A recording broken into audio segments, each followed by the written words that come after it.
بالآخر 4 دسمبر کو باقی ماندہ باغیوں نے خود کو سعودی حکومت کے حوالے کر دیا اور ان میں جہیمان العیتی بھی شامل تھا۔ جب سعودی انٹیلیجنس چیف شہزادہ ترکی الفیصل جہیمان سے ملنے اسپتال گئے تو جہیمان نے ان کا ہاتھ تھام کر کہا، شاہ خالد سے کہو کہ مجھے معاف کر دیں، میں آئندہ ایسی کوئی غلطی نہیں کروں گا۔ لیکن اب معافی کے دروازے بند ہو چکے تھے۔ کچھ دن بعد جہیمان العیتی اور اس کے 62 ساتھیوں کو سرعام سزائے موت دی گئی اور یوں اس تاریخی واقعے کا اختتام ہوا۔ کیا پاکستانی کمانڈوز نے آپریشن میں حصہ لیا تھا؟ 2016 میں یہ افواہ گردش میں آ گئی کہ پاکستانی کمانڈوز نے بھی اس آپریشن میں حصہ لیا۔ جب جنرل پرویز مشرف اقتدار میں آئے تو کہا جانے لگا کہ وہ بھی ان کمانڈوز میں شامل تھے۔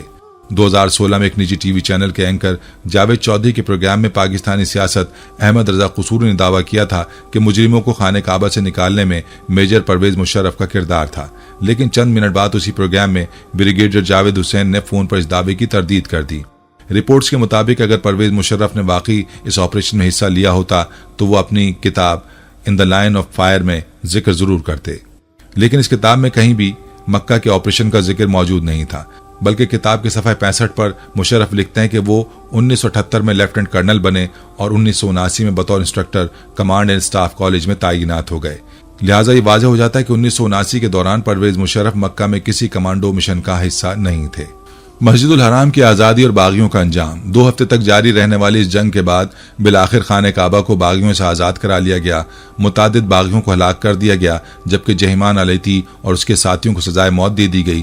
سعودی عدالت نے ان پر درج ذیل جرم ثابت کیے: مسجد الحرام کے تقدس کو پامال کرنا، بے گناہ مسلمانوں کا قتل عام، حاکم وقت کی نافرمانی، مسجد الحرام میں نماز کو روکنا، جھوٹا دعویٰ کرنا کہ امام مہدی ظاہر ہو چکے ہیں، معصوم مسلمانوں کو اپنے مقاصد کے لیے استعمال کرنا، جس کا نتیجہ یہ نکلا کہ یہ واقعہ اسلامی تاریخ کا سب سے حیران کن حملہ تھا جس نے پوری دنیا کو ہلا کر رکھ دیا۔